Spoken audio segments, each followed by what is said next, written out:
నమస్కారం. రేపటి ఆశల వారధి యువాకు స్వాగతం. ప్రచార పర్వం నుంచే యువమంత్రం జపిస్తూ వచ్చిన నరేంద్ర మోడీ సర్కారు బడ్జెట్ విషయంలోనూ భవిష్యత్తు తరానికి తగిన ప్రాధాన్యతనిచ్చింది. భావితరాలు ఉన్నత అవకాశాలు అందుకునే విధంగా సరికొత్త పథకాలతో ముందుకొచ్చింది. ఇక గ్రామం బాగుంటే దేశం బాగుంటుందన్న గాంధీ ఆలోచనను ఆకలింపు చేసుకున్న ఓ యువకుడు ఉపాధ్యాయుడిగా రేపటి పౌరులను తీర్చిదిద్దుతున్నాడు. సర్పంచ్గా ఆదర్శ గ్రామానికి బాటలు వేస్తున్నాడు. అవకాశాల కోసం వేచి చూడొద్దు, కల్పించుకోవాలి అంటున్న మరో యువకుని కథనాలతో ఇవాల్టి యువ సిద్ధమైంది.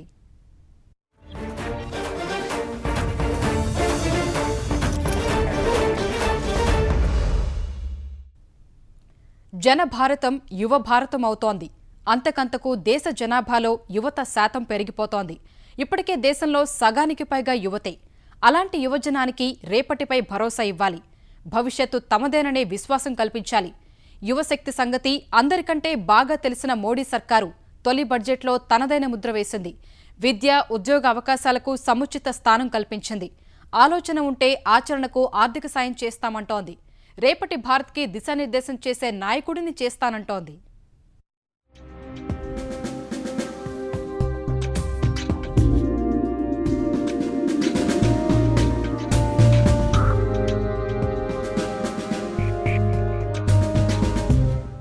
ప్రపంచంలోని అత్యధిక యువశక్తితో వర్ధిల్లుతున్న దేశం మనది. దేశ జనాభాలో ప్రస్తుతం 50% యువజనమే. ఇది 2020 నాటికి 60% చేరుతుందని ఆర్థిక సర్వే స్పష్టం చేసింది. ఆ లెక్కన సరైన దిశానిర్దేశం చేస్తే భారత్ ప్రపంచాన్ని శాసించే స్థాయికి చేరుకోవడం ఖాయం. ఇందుకు యువతరానికి కావాల్సింది ప్రోత్సాహం మాత్రమే. అందుకు నాయకత్వ లక్ష్యాలను పెంపొందించడమే. విలువైన మానవ వనరుల్ని సద్వినియోగించుకుంటే భవిష్యత్ ఉజ్వలమే. అందుకే ఇలాంటి అంశాలపైనే మోడీ సర్కార్ దృష్టి సారించింది. ఎన్నికల ప్రచారంలోనే యువతలో నైపుణ్యాలు పెంచి సొంత కాళ్లపై నిలబడేలా చేయడమే లక్ష్యమని భాజపా ప్రధాని అభ్యర్థిగా నరేంద్ర మోడీ పదే పదే చెప్పుకుంటూ వచ్చారు. ఆర్థిక మంత్రి అరుణ్ జైట్లీ వండివార్చిన బడ్జెట్లోనూ అవే అంశాలు స్పష్టంగా కనిపించాయి. యువత నైపుణ్యాభివృద్ధికి ప్రత్యేకంగా స్కిల్ ఇండియా కార్యక్రమాన్ని ప్రారంభించబోతున్నట్లు ఆయన ప్రకటించారు. Skill India, a national multi-skill program called Skill India is proposed to be launched. It would skill the youth for an emphasis of employability and entrepreneurial skills. It will also provide training and support for traditional professions like welders, carpenters, cobblers, masons, blacksmiths, weavers. Convergence of various schemes to attain this objective is also proposed. Modi ప్రభుత్వం యువతరం ఆలోచనల మీద పెట్టుబడి పెట్టేందుకు ప్రత్యేక కార్యాచరణ ప్రకటించింది. వినూత్న ఆలోచనలతో దేశ ఆర్థిక అభివృద్ధిని పరుగులు పెట్టించే సామర్థ్యం యువతలోనే ఉందని దృఢంగా విశ్వసిస్తున్న ప్రభుత్వం జిల్లాకో ఇంక్యుబేషన్ కేంద్రాన్ని ప్రారంభించి యువతరం వ్యాపార ఆలోచనలను ప్రోత్సహించాలని నిర్ణయించింది. స్టార్టప్ బిజినెస్ల కోసం అత్యధికంగా 10,000 కోట్ల రూపాయలు కేటాయించింది. వినూత్న ఆలోచనతో వస్తే ఆర్థిక తోడ్పాటుతో పారిశ్రామికవేత్తలను చేసేందుకు సిద్ధమంటూ ఎన్డీఏ సర్కార్ తొలి బడ్జెట్లో యువతకు స్వాగతం పలికింది.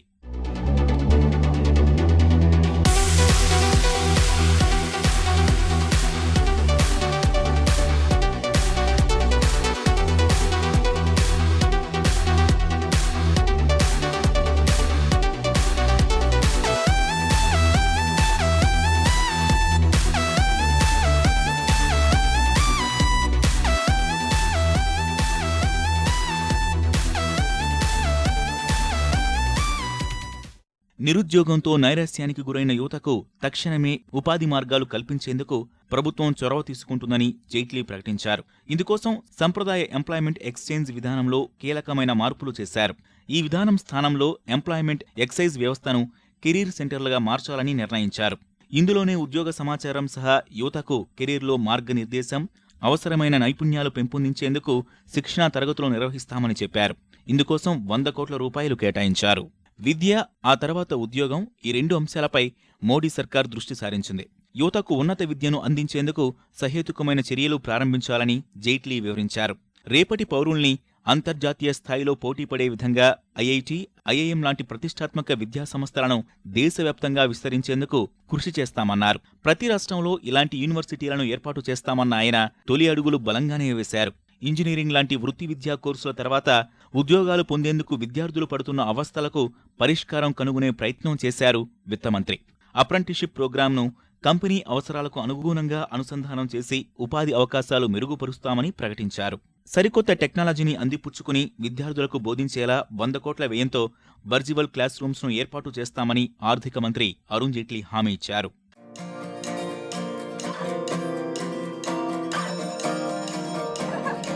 I consider myself lucky to be a teacher. Whose website are you looking at now? If a teacher is collecting and handing out papers, they're not maximizing the amount of time that they're actually teaching. You know, I have 45 minutes a day with kids, so if I can get them to do an assignment at night, I've now added time with them. As a first-year teacher, it was rough in the beginning. The amount of paper was overwhelming. The country needs a large number of courses of higher learning, which are of the world class. I propose to set up the Lok Nayak Jayaprakash Narayan National Center for Excellence in Humanities in Madhya Pradesh. I also intend to set up 5 more IITs in Jammu, Chhattisgarh, Goa, Andhra Pradesh and Kerala. 5 more IIMs would be set up in the state of Himachal Pradesh, Punjab, Bihar, Orissa and Maharashtra. I propose to set up an amount of rupees 500 crores for this. అంతర్జాతీయ క్రీడా యవనికపై భారత్ కుర్రాలు విజయ పతాకం ఎగురవేసేలా ప్రత్యేక చర్యలు చేపడుతున్నట్లు అరుణ్ జైట్లీ ప్రకటించారు. మణిపూర్లో ప్రతిష్టాత్మక sports university ఏర్పాటు సహా ఈశాన్య రాష్ట్రాల యువతరం క్రీడల వైపు ఆసక్తి పెంచుకునేలా ప్రోత్సాహం ఉంటుందని చెప్పారు.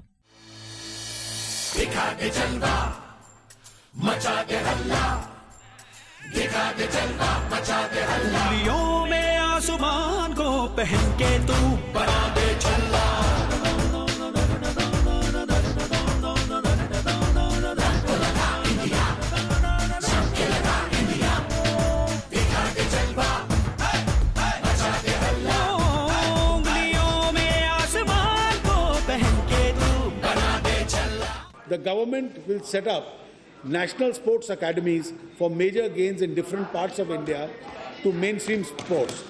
Academic and international level facilities for training of accomplished athletes and for nourishing the best talent in the country at junior and sub-junior level will also be set up for shooting, archery, boxing, wrestling, weightlifting and various track and field events. I propose to set up a sports university in Manipur. I am providing a sum of rupees 100 crores in the current financial year. బలమైన భారత్కి బలమైన నాయకత్వం కావాలి. ఇది భాజపా నమ్మిన సిద్ధాంతం. అందుకే రేపటి భారత నాయకత్వాన్ని బలోపేతం చేయాలని మోడీ సర్కార్ సంకల్పించింది. ఇందులో భాగంగా యువతలో నాయకత్వ లక్షణాలు పెంపొందించేందుకు యంగ్ లీడర్స్ పేరుతో ఓ ప్రత్యేక కార్యక్రమాన్ని ఏర్పాటు చేస్తున్నట్లు అరుణ్ జైట్లీ ప్రకటించారు. ఇందుకోసం 100 కోట్ల నిధులు కేటాయించారు. ఇలా బడ్జెట్లో ఇవాల్టి యువత ఎదుర్కొంటున్న సమస్యలకు పరిష్కారం చూపే ప్రయత్నం చేస్తూనే భవిష్యత్ అవసరాలకు బడ్జెట్లో మోడీ సర్కార్ పెద్దపీట వేసింది.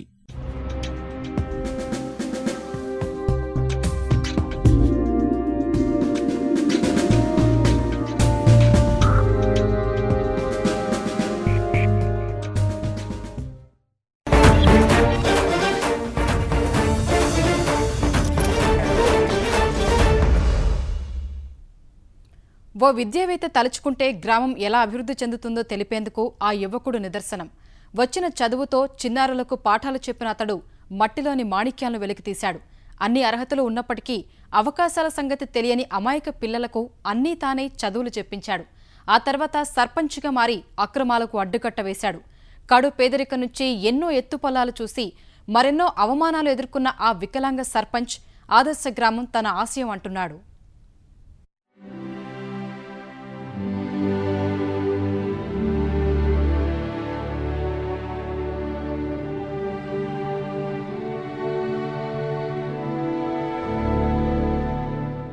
శారీరకంగా అంగవైకల్యమున్న వ్యక్తి, మానసికంగా పెద్దలు లేని పరిస్థితి. తల్లి చనిపోవడంతో రెండో పెళ్లి చేసుకున్న తండ్రి పిల్లల్ని కాదని వెళ్లిపోయాడు. 2 చెల్లెళ్ళు, 2 తమ్ముళ్ళు, ఓ అన్నయ్య. వీరందరికీ అన్నీ తానైనాడు శ్రీనివాస్.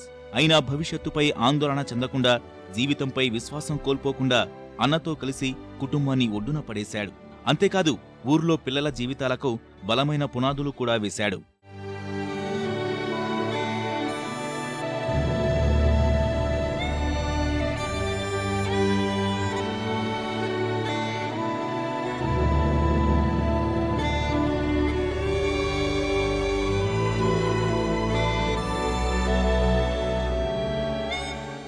అన్న పొలం పనులు చేస్తుంటే శ్రీనివాస్ ప్రైవేటు పాఠాలు బోధించాడు.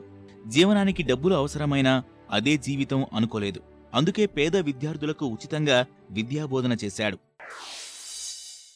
మొదట పిల్లలు అన్నటువంటి వాళ్ళు మా గ్రామంలో నేను 98లో పిల్లల దగ్గరికి పోయినప్పుడు వాళ్ళు వచ్చేసి ఎవరైనా చదివించుకోమని అంటే పోండి అన్న, చదువుకుంటే ఏమొస్తుంది, మనకేమీ ప్రయోజనం లేదన్నటువంటి విధానం ఆలోచనలు చెప్పినారు.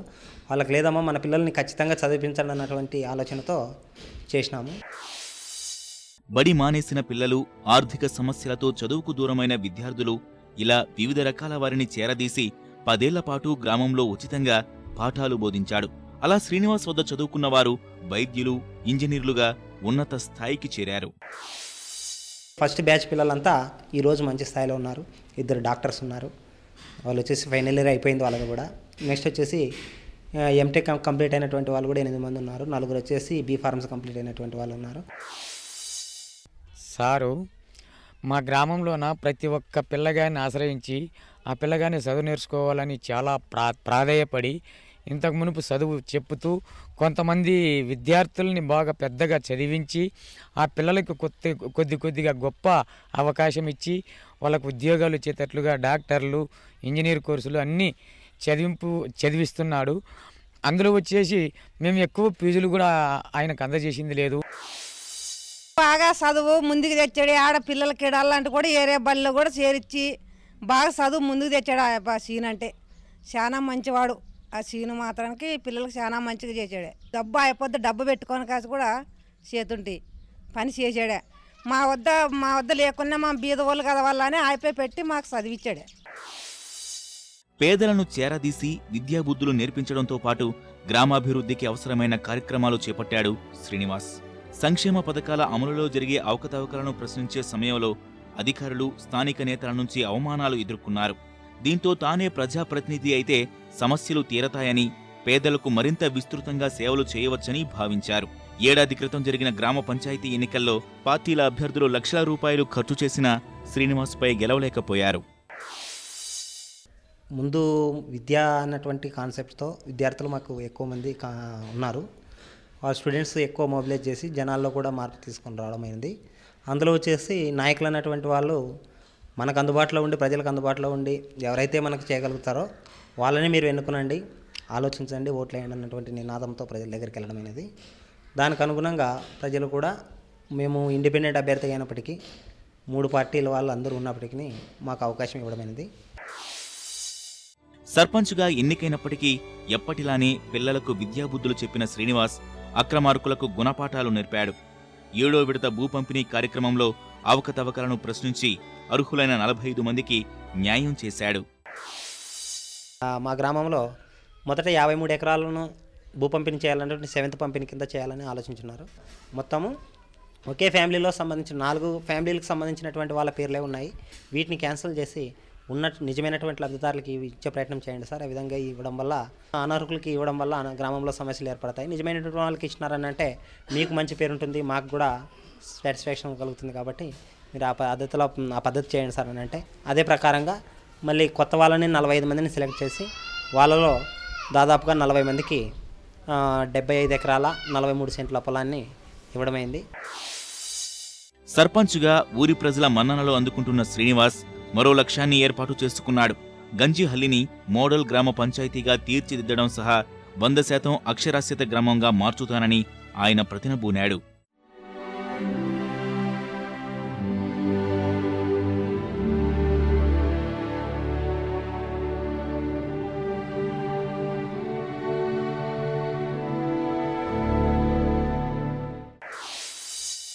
ఇప్పుడు కూడా మొట్టమొదటిది గ్రామంలో ఉన్నటువంటి పిల్లలందరినీ కూడా విద్యా అవకాశం కల్పించడము.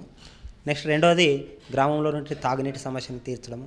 అలాగే గ్రామంలో ఉన్నటువంటి పరిసరాలు పరిశుభ్రంగా ఉంచడానికి, ఈ మొత్తానికి ఏ విషయంలోనైతేనే గ్రామాన్ని ఒక మోడల్ విలేజ్గా చేయాలన్నటువంటి లక్ష్యం మాకుంది.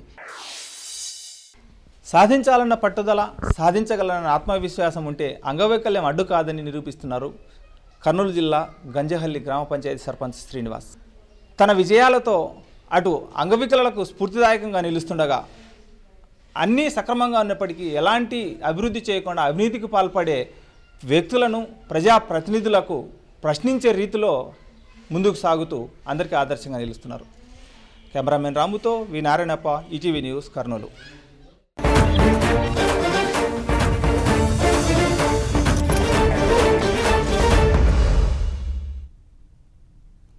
అమ్మను నమ్మినవాడికి, అక్షరాన్ని నమ్మినవాడికి ఈ లోకంలో మోసం జరగదనే ధీమా ఆ యువకుడిది. అమ్మలాంటి కమ్మని పాటలు నేర్పిన పల్లెతల్లి ఒడిలో నుంచి కోటి ఆశలతో సినీ తల్లి ఒడిలో సేద తీరేందుకు పట్నంలో అడుగుపెట్టాడు.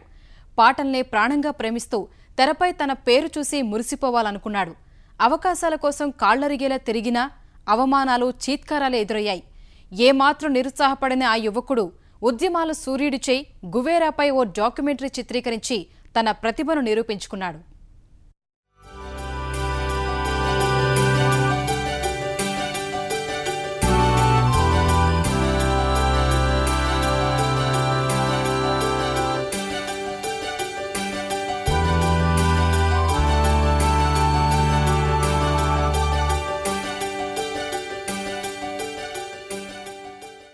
భవిష్యత్ వైపు ఆశగా అడుగులు వేసుకుంటూ వస్తున్న ఈ యువకుడి పేరు అభి. పోరాటాల ఖిల్లా నల్గొండ జిల్లాలోని కర్విరాల కొత్తగూడెం నుంచి 2004లో బతుకు జీవుడా అంటూ భాగ్యనగరంలో అడుగుపెట్టాడు. తన పల్లె నేర్పిన పాఠాలతో తెల్లటి పొలంపై అక్షరాల విత్తనాలు నాటాడు. పాఠశాల స్థాయి నుంచే కవితలన్నా, రచనలన్నా మక్కువ పెంచుకున్న అభి గ్రామాల్లో విలయతాండవం చేస్తున్న సారా మహమ్మారిపై అనేక సామాజిక చైతన్య గీతాలను రచించి శభాష్ అనిపించుకున్నాడు.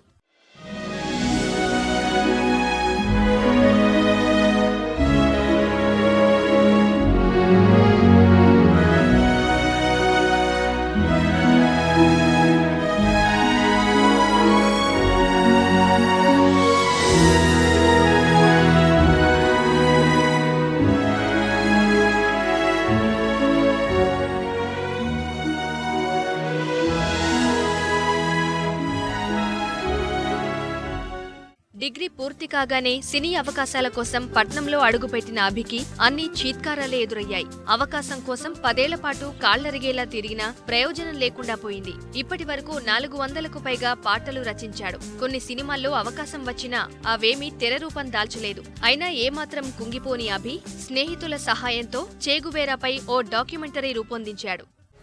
ఇతని పేరు యువతకు ఆదర్శం. ఇతని స్వప్నం రేపటి తరాలకు మార్గదర్శకం. పుట్టింది ఒక చోట, తిరిగింది మరో చోట, విప్లవ ప్రభుత్వాన్ని నిర్మించింది ఇంకో చోట, అసూలు వాసింది మరో చోట. ఆయనే అర్జెంటీనాకు చెందిన ఎర్నెస్టో గెవేరా, ముద్దుగా చే అని పిలుస్తారు.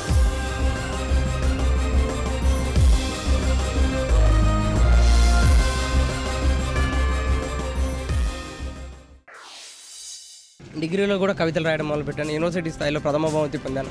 అమ్మ అనే కవిత, తొలి కవితకి నాకు యూనివర్సిటీ స్థాయిలో 3 యూనివర్సిటీ స్థాయిలో నిర్వహించిన కవితలప్పుడు ప్రథమ బహుమతి లభించింది. మారుతున్న కాలానికి అనుగుణంగా నువ్వు పాటల్లో మార్పు రావాలనే సదుద్దేశంతోనే నా సినిమా వైపు అడుగులేయడం జరిగింది.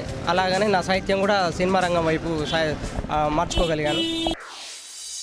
పోరాట యోధుడు చెగువేరాపై యువకుల్లో ఉన్న దురాభిప్రాయాన్ని పారదోలాలనే లక్ష్యంతో అభి ఈ డాక్యుమెంటరీ రూపొందించాడు. ఈ లఘు చిత్రానికి స్క్రిప్టు, పాటలు, నేపథ్యగానం అందించాడు. వీరుడు విగ్రహాల్లో కాదు, ప్రజల గుండెల్లో ఉంటాడనే సత్యాన్ని నవతరానికి చాటేలా ఈ పాటలు రూపొందించాడు. మాటల యుద్ధం, ప్రణయం, నీవే ధైర్యం, నీవే శౌర్యం, నీవే సైన్యం, నీవే విజయం. గెరిల్లా యోధుని చిహ్నం, బానిస విముక్తి కిరణం. చెగువేరా సలాం సలాం, నీ తెగువకి శత్రువు గులాం గులాం. చెగువేరా సలాం సలాం, నీ తెగువకి శత్రువు గులాం గులాం. అది టీషర్ట్ల మీద, బైక్ల మీద చెగువేరా బొమ్మలు వేసుకుంటారు. అయితే వాళ్ళని నేను 2-3 సార్లు యూత్ను గమనించినప్పుడు ఏమైంది, టీ స్టాల్లో ఛాయ్ తాగే కాడ ఈ ఇతను వేసుకునే చెగువేరా ఈయన ఎవరు అని అడిగితే చెగువేరా అంటే ఏం చేస్తారంటే ఒక్కొక్కరు ఒక్కొక్క రకంగా, గిటారిస్ట్ అని, ఫిడేల్ అని, మంచి డాన్సర్ అని చెప్పడం జరిగింది. దాంతో నా హృదయం చాలా కలిసివేసింది. ఆ తర్వాత మనం 3 మిత్రులను అనుకుని ఇలాంటి మహానుభావాన్ని ఈ యూత్ ఈ రకంగా అనుకుంటుందనే ఉద్దేశంతో ఒక డాక్యుమెంటరీ రూపంలో తీసుకురావడం జరిగింది. చెగువేరా లఘు చిత్రాన్ని 2 సార్లు పరిశ్రమ పెద్దల సమక్షంలో ప్రదర్శించారు. తమ్మారెడ్డి భరద్వాజ లాంటి ప్రముఖులు ప్రశంసలు అందించారు. అవకాశాలు దొరకలేదని నైరాశ్యంలో మునిగిపోకుండా తమ ప్రతిభను చాటుకునే ప్రయత్నం మాత్రం ఆపొద్దనే వ్యక్తిత్వ సూత్రాన్ని అభి పాటిస్తున్నాడు. సలాం సలాం నీ తెగువకి శత్రువు గులాం గులాం చెగువీరా లా సలాం సలాం నీ తెగువకి శత్రువు Ghulam Ghulam. Yes, he's a commander, he's a liberator, your one and only, he's Che Guevara.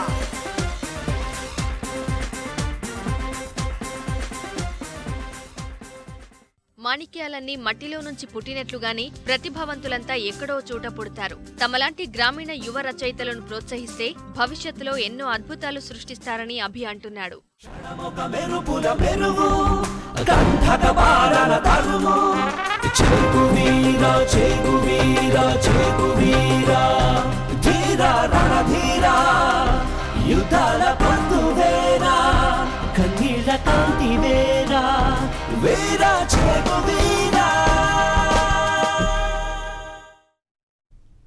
సరికొత్త విశేషాలతో మళ్ళీ కలుద్దాం. నమస్కారం.